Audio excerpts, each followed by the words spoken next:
Chapter 24. Dorothy is Delighted. "Well," said Queen Anne, when all were again seated in Kaliko's royal cavern, "I wonder what we shall do next. If I could find my way back to Oogaboo, I'd take my army home at once, for I am sick and tired of these dreadful hardships." "Don't you want to conquer the world?" asked Betsy. "No, I've changed my mind about that," admitted the Queen. "The world is too big for one person to conquer, and I was happier with my own people in Oogaboo. I wish, oh, how earnestly I wish, that I was back there this minute." "So do I!" yelled every officer in a fervent tone. Now it is time for the reader to know that in the far-away land of Oz, the lovely ruler Ozma has been following the adventures of her Shaggy Man and Tik-Tok, and all the others they had met. Day by day, Ozma, with the wonderful Wizard of Oz seated beside her, had gazed upon a magic picture in a radium frame which occupied one side of the ruler's cozy boudoir in the palace of the Emerald City. The singular thing about this magic picture was that it showed whatever scene Ozma wished to see, with the figures all in action just as it was taking place. So Ozma and the Wizard had watched every action of the adventurers from the time Shaggy had met shipwrecked Betsy and Hank in the Rose Kingdom, at which time the Rose Princess, a distant cousin of Ozma, had been exiled by her heartless subjects. When Anne and her people so earnestly wished to return to Oogaboo, Ozma was sorry for them, and remembered that Oogaboo was a corner of the land of Oz. She turned to her attendant and asked, "Cannot your magic take these unhappy people to their old home, Wizard?" "It can, your Highness," replied the little Wizard. "I think the poor Queen has suffered enough in her misguided effort to conquer the world," said Ozma, smiling at the absurdity of the undertaking. "So no doubt she will hereafter be contented in her own little kingdom. Please send her there, Wizard, and with her the officers and files."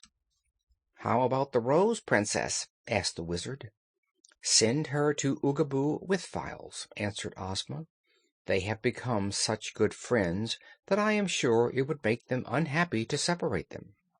"Very well," said the Wizard, and without any fuss or mystery whatever, he performed a magical rite that was simple and effective. Therefore those seated in the Nome King's cavern were both startled and amazed when all the people of Oogaboo suddenly disappeared from the room, and with them the Rose Princess. At first they did not understand it at all, but presently Shaggy suspected the truth, and believing that Ozma was now taking an interest in the party, he drew from his pocket a tiny instrument which he placed against his ear. Ozma, observing this action in her magic picture, at once caught up a similar instrument from a table beside her and held it to her own ear. The two instruments recorded the same delicate vibrations of sound and formed a wireless telephone, an invention of the Wizard. Those separated by any distance were thus enabled to converse together with perfect ease and without any wire connection. "Do you hear me, Shaggy Man?" asked Ozma. "Yes, your Highness," he replied. "I have sent the people of Oogaboo back to their own little valley," announced the ruler of Oz, "so do not worry over their disappearance."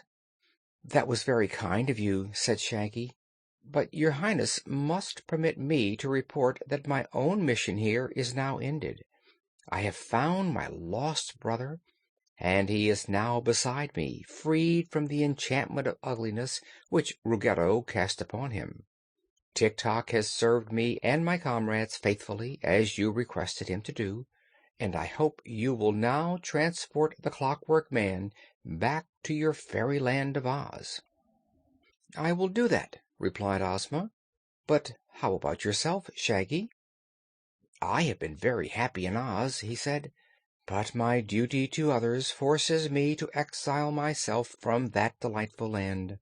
I must take care of my new-found brother, for one thing, and I have a new comrade in a dear little girl named Betsy Bobbin, who has no home to go to, and no other friends but me and a small donkey named Hank. I have promised Betsy never to desert her as long as she needs a friend, and so I must give up the delights of the Land of Oz forever."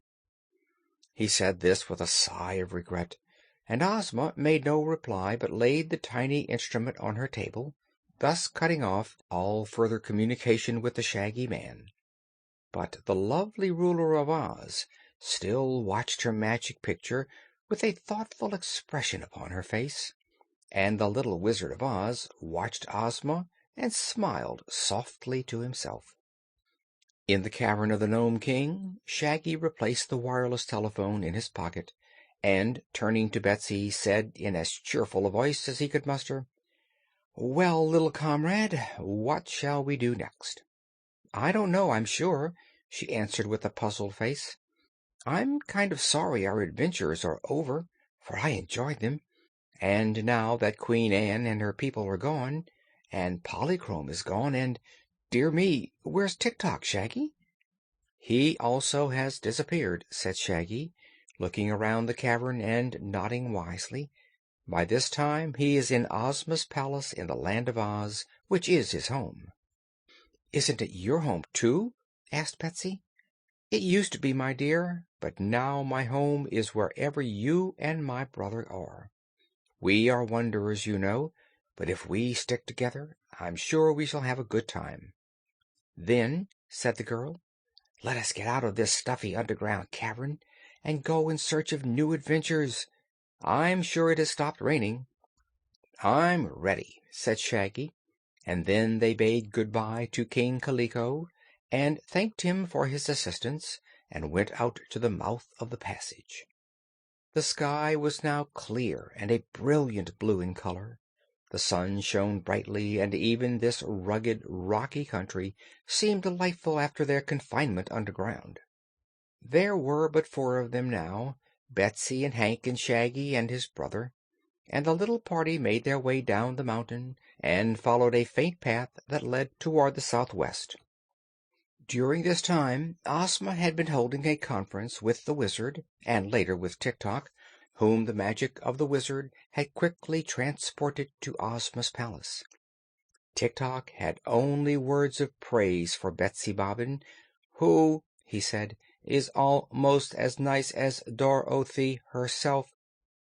"Let us send for Dorothy," said Ozma, and summoning her favorite maid, who was named Jellia-Jam, she asked her to request Princess Dorothy to attend her at once.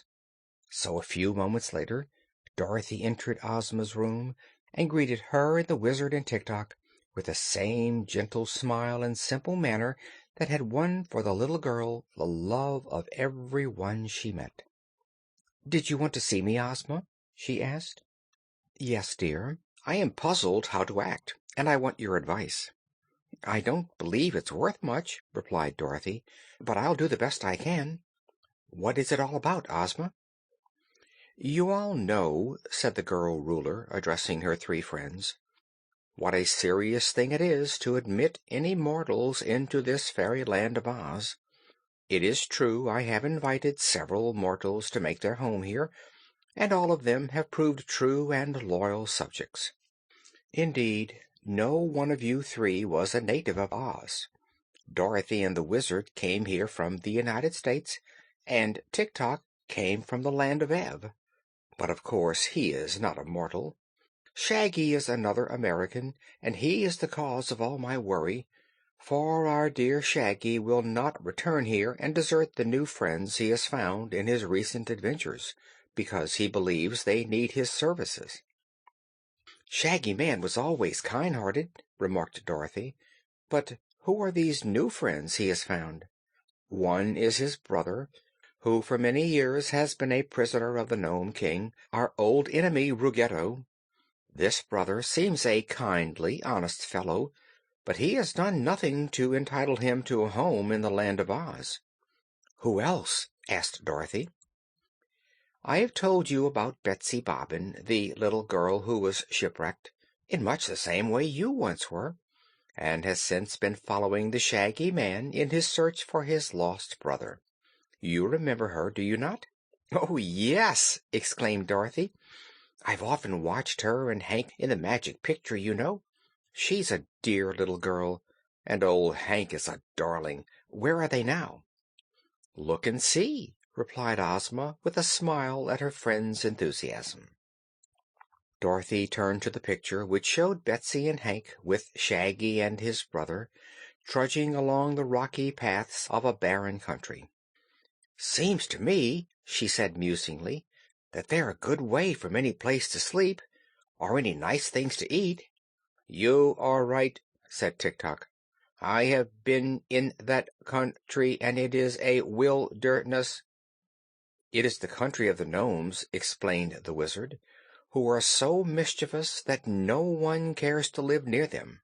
I'm afraid Shaggy and his friends will endure many hardships before they get out of that rocky place, unless—" He turned to Ozma and smiled.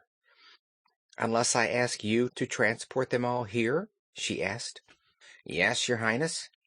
"Could your magic do that?" inquired Dorothy. "I think so," said the Wizard. "Well," said Dorothy, "as far as Betsy and Hank are concerned, I'd like to have them here in Oz. It would be such fun to have a girl playmate of my own age, you see, and Hank is such a dear little mule." Ozma laughed at the wistful expression in the girl's eyes, and then she drew Dorothy to her and kissed her. "Am I not your friend and playmate?" she asked. Dorothy flushed. "You know how dearly I love you, Ozma," she cried, "but you're so busy ruling all this Land of Oz that we can't always be together." "I know, dear. My first duty is to my subjects, and I think it would be a delight to us all to have Betsy with us. There's a pretty suite of rooms just opposite your own where she can live, and I'll build a golden stall for Hank in the stable where the Sawhorse lives. Then we'll introduce the mule to the Cowardly Lion and the Hungry Tiger, and I'm sure they will soon become firm friends. But I cannot very well admit Betsy and Hank into Oz unless I also admit Shaggy's brother." "And unless you admit Shaggy's brother, you will keep out poor Shaggy, whom we are all fond of," said the Wizard. "Well, why not admit him?"